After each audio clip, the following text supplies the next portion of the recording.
Hello, here the morning news. Polls opened early this Tuesday across Israel for the country's legislative elections. More than 5.8 million are registered to vote in more than 10,000 voting stations. The latest polls put Benjamin Netanyahu's ruling Likud party just behind the newly formed Centrist Zionist Union. However, no party is rejected to win a majority in the 120-member Israeli parliament. This means that a coalition will likely have to be created in order to form government. Ahead of the vote, Israel's current prime minister said he will not permit a Palestinian state to be created if he is re-elected. In an interview on Israel television, Netanyahu argued that the Palestinian state would help spread Islamist militants in the region. He added that under his watch, the Palestinians would not get the independent state that they seek in the occupied territories.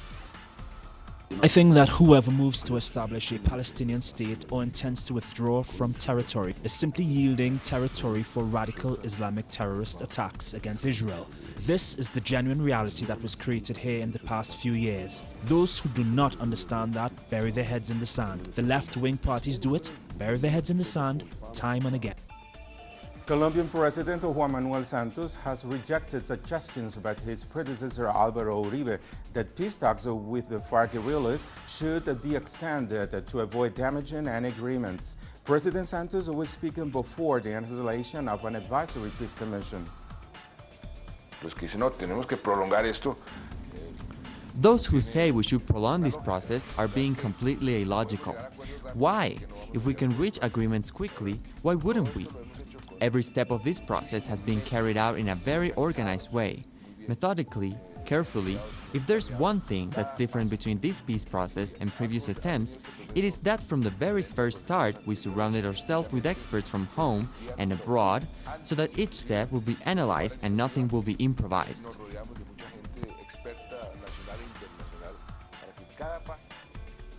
More in Latin America, the International Forum on Emancipation and Equality has come to an end in Argentina. Participants expressed their firm support for Venezuela and other nations in the region that are under political attack from the U.S.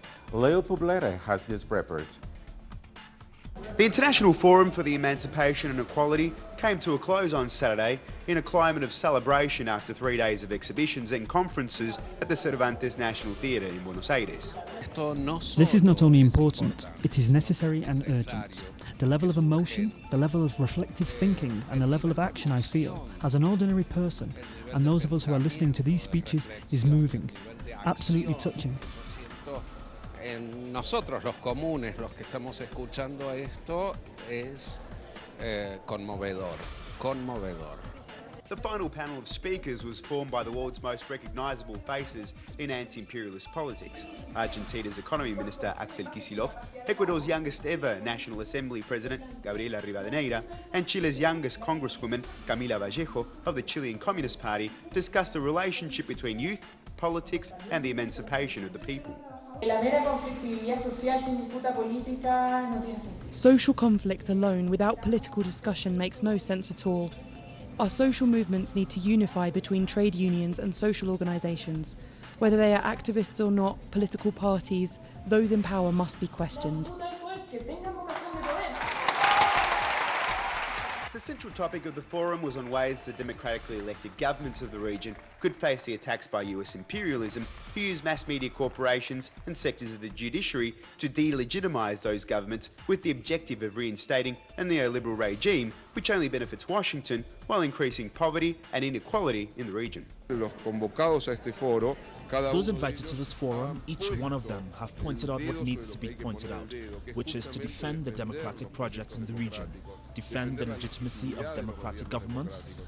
Garcia Linera, Gabriela Montano, Nicolas Licht, Vladimir Acosta have all said it. Defending Venezuela, defending Brazil, defending Argentina in this context of an offense by the reactionary right wing means defending all the democratic processes in Latin America. Todos los proyectos democráticos de América Latina. The Buenos Aires Manifesto for the Emancipation and Equality of the People was read during the closing ceremony of the forum, and imperialism and its attempts to destabilise the region was rejected. The statement was endorsed by all the intellectuals and political figures who participated in the event. From Buenos Aires, Leo Politeguti, teleSUR. And the third round of talks between Cuba and the U.S. will continue this Tuesday as both countries push to re-establish diplomatic relations. The Cuban Foreign Ministry's chiefs of U.S. Affairs, Josefina Vidal, and the U.S. Assistant Secretary of State for Western Hemisphere Affairs, Ruby Jacobson, met Monday as part of the latest talks. They discussed the banking for diplomats and the removing of Cuba from the state sponsors of terrorism list. A move that has been welcomed in both countries. And in Ecuador, the Attorney General's office will investigate the role of an additional 10 people in the 2010 attempted coup. We turn to Liz Sharfius in Quito.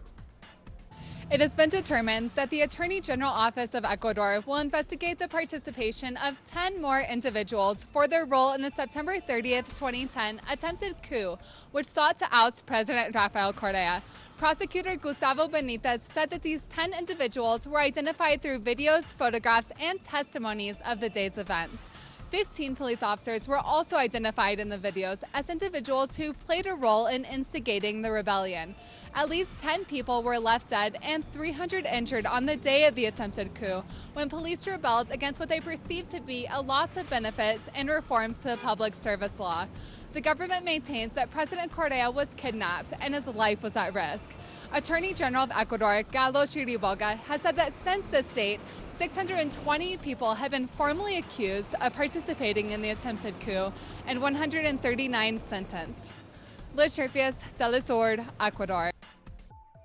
President Obama announced that we will open up Americans to be able to go to Cuba. But right now, nothing has changed. It has to change because we don't have direct flights, and the only way we can go to Cuba is sanctioned, licensed groups from the U.S. So I'm happy that we are opening up because I would love to come alone. And that's what I really like to do, and I want to stay with people, not in a hotel. This sound belongs to Cuba and U.S. dialogue that is taking place in Havana. So the Obama administration has requested permission from U.S. Congress to use military force against ISIS. But ambiguous language is in the resolution itself could technically enable the U.S. to fight a group and anyone associated with it in any country.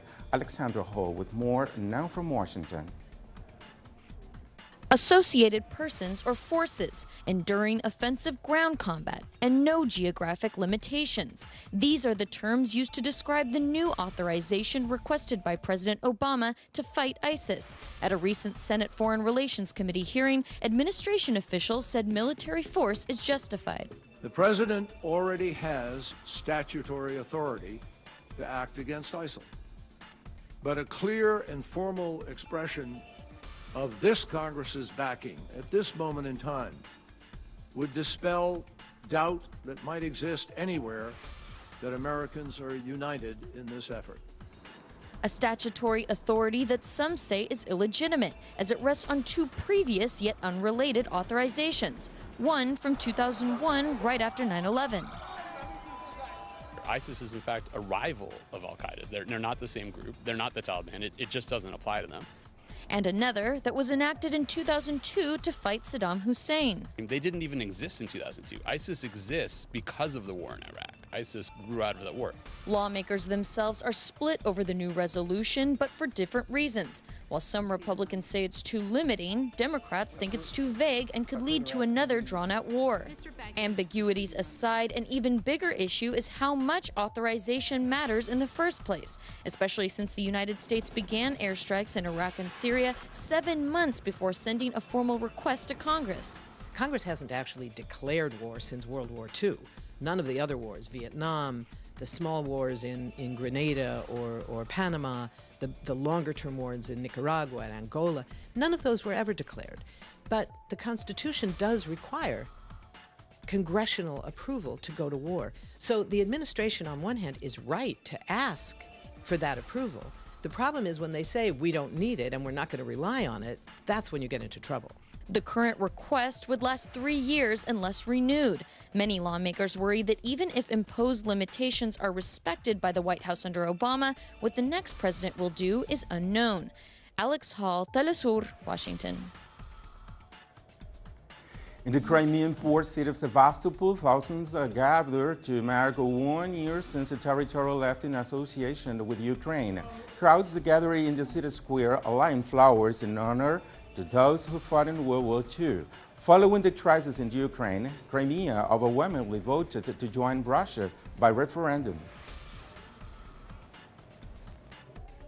A professional U.S. soccer team will travel to Cuba for a friendly match as part of the efforts of both sides to bridge gaps as the half-century-old hostilities against the Caribbean island by the U.S. thaw. Officials from the New York Cosmos and Cuba Soccer Federation confirmed a match in Havana on June 2nd, though the Cosmos are currently playing in the MLS Second Division. The feature notable players including former Real Madrid captain and Spanish legend Raúl González. The last U.S. professional sports team to visit Cuba was baseball's Baltimore Orioles, who played an exhibition game in 1899.